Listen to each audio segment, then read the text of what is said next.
Hi guys, welcome back to the whole coin journey. Buying Bitcoin can feel overwhelming at times. Which platform do you use? Who holds your keys? And how private is it really?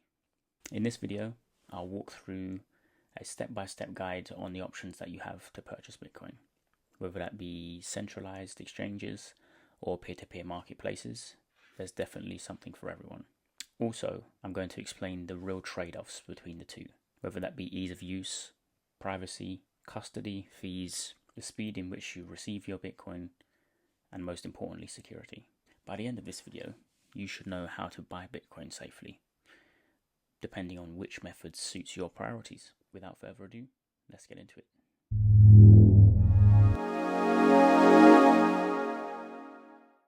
So before any purchase, make sure you stop and do these three things at least. Number one, get a secure wallet. Now, I will make a separate video on the choices of wallets out there, but you need to decide which one you want, which will best meet your security goals. Do you want self-custody, the ability to control your own private keys, or custodial? Do you want someone else or a third-party exchange to hold your keys? The best practice here that works for me is as soon as I can, I move any significant Bitcoin holdings over to a self-custody wallet, ideally a hardware wallet for larger amounts. Number two, security fundamentals. Use a unique email address, enable two-factor authentication, and enable withdrawal address whitelists if possible. Make sure you create strong passphrases for any and all logins, and never reuse your passwords. Thirdly, documentation and tax awareness. I know there's a lot of changes going on to the UK's specific crypto laws in general that will come into play at the start of next year, but just so you know that local reporting rules operate everywhere. Many countries require you to report your crypto holdings, purchases, sales for capital gains tax. Just remember to keep your records. So with that out of the way, let's get into it. The most obvious choice here is buying crypto directly from an exchange. Centralized exchanges are online platforms that let you buy Bitcoin with fiat or other cryptos. Exchanges like these ones here work very much like how a stock or trading app does. That lets you operate accounts, order books, and custody services. They're typically the fastest and most user-friendly way to be introduced into crypto. You can see here that some of the most popular exchanges alongside Coinbase are Binance, as well as others like Gemini or Kraken. You also have the benefit here of traditional finance companies like Robinhood or even eToro, which offer crypto services. So with that, I noted down some of the pros and cons here to using a centralized exchange. First of all, the pros section, they are very easy to use. Most exchanges have a mobile app which you can download, and they have very clean and efficient UIs, well engineered to make friction as little as possible for beginners. Think about it. Their whole incentive is to bring new users onto the platform. I can't imagine any user would stay very long if the UI was quite clunky. Alongside ease of use, we have high liquidity. So naturally, being a centralized exchange, they have large order books. And so you can buy bigger amounts of crypto without any price slippages. Price slippage is the difference between the price at which a trade is requested and the price at which it actually is executed on the market. Thirdly, customer support and features. Now, I haven't used them all, but I have had a friend mention that they've used Kraken extensively and spoken to their customer service agents, who've been very helpful in helping out them with an issue. But I suspect that all exchanges would have that same minimal level of customer service. Like I said before, their business model is to keep users on site, continue trading so they can earn fees through the trading. Alongside that, they also have very favorable dollar cost averaging features or tax reports to help you in that regard. While there is a great number of advantages with crypto exchanges, they do have some drawbacks. The most obvious here is fees.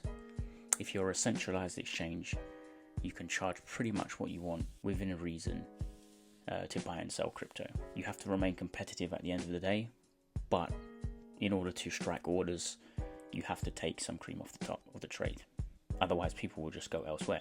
Also, to buy with your credit or debit card, that may also incur additional fees depending on the company, plus also maker and taker costs, as well as the spread in between the buy and sell, is something which exchanges also receive some small fee for, just to bear in mind. Secondly, we have custody risk. Now, being a general Bitcoin advocate, privacy is one of the main focuses.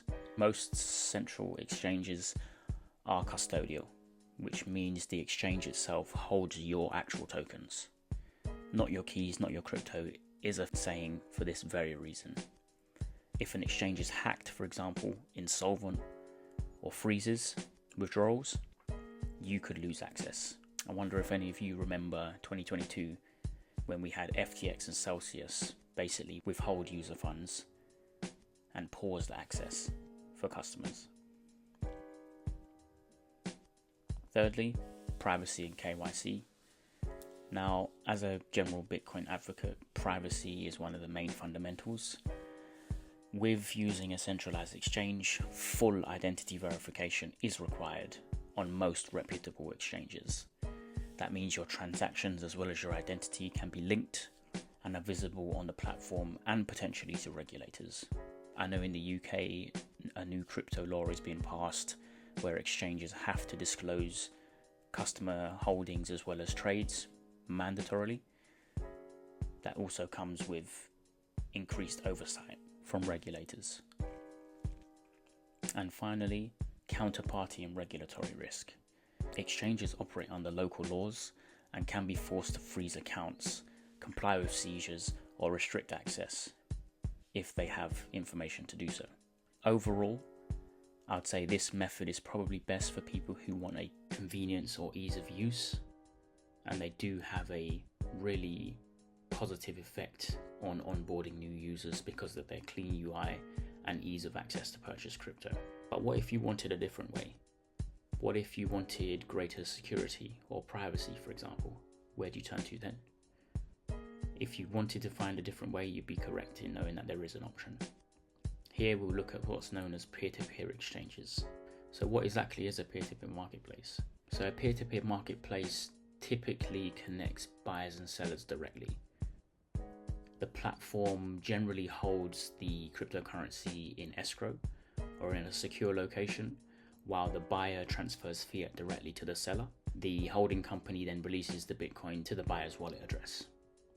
So examples of these peer-to-peer sites include Local CoinSwap, Paxful, HODL, and BitValve. So some of the benefits and drawbacks here. For privacy-focused individuals, this one could likely be for you, as many peer-to-peer exchanges don't operate KYC or identity checks to use the platform. It could be very beneficial for those privacy-focused individuals. Secondly, as it's essentially a marketplace that pairs buyers and sellers together, the fees should be significantly lower than using a centralized exchange. And finally, wider access. So peer-to-peer exchanges may have wider reach than centralized exchanges, especially in locations where centralized exchanges aren't permitted or banking services are incredibly limited. Would typically be a benefit for those in rural locations or with limited access to banking services. This isn't particularly a great benefit for me or for someone in the UK who has a wide access to banking and exchange services, but other people around the world could be the only access to digital forms of cash of any kind. Now some potential drawbacks. Now I haven't personally used any peer-to-peer sites at present, and it's something I'm looking to do in future.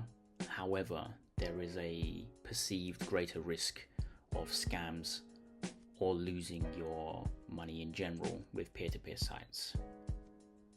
Regulation that I've searched for is quite limited in this aspect, so therefore heightened due diligence on my part is definitely something I'm going to have to undertake. As peer-to-peer platforms are quite niche, the available liquidity might be significantly lower than a centralized exchange.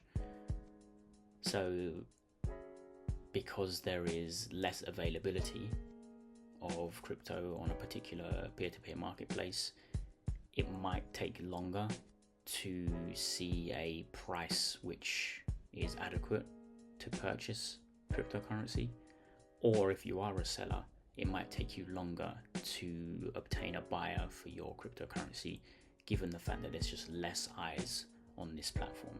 Alongside that, a peer-to-peer marketplace might have a higher entry point, which means it might be more complex for beginner crypto enthusiasts, and it also might take a little bit more time to set up your account, for example, and ensure that your due diligence is in place so you don't lose your fiat or your crypto. So that's it. Overall, it was a very quick glimpse into the options when purchasing cryptocurrency in general, centralized exchanges versus peer-to-peer marketplaces. They both definitely have their potentials and drawbacks. Overall, whether you are looking to purchase via a centralized exchange or peer-to-peer site, always do your due diligence and use platforms which work for you. If you would like a deeper dive into how to physically set up an account on a given exchange, I can certainly walk that through. Just let me know in the comments. Nevertheless, I hope you found this video insightful and somewhat informative on the options out there to purchase cryptocurrency in general. If you have any questions, please do let me know. But thank you for watching, and I'll catch you in the next one.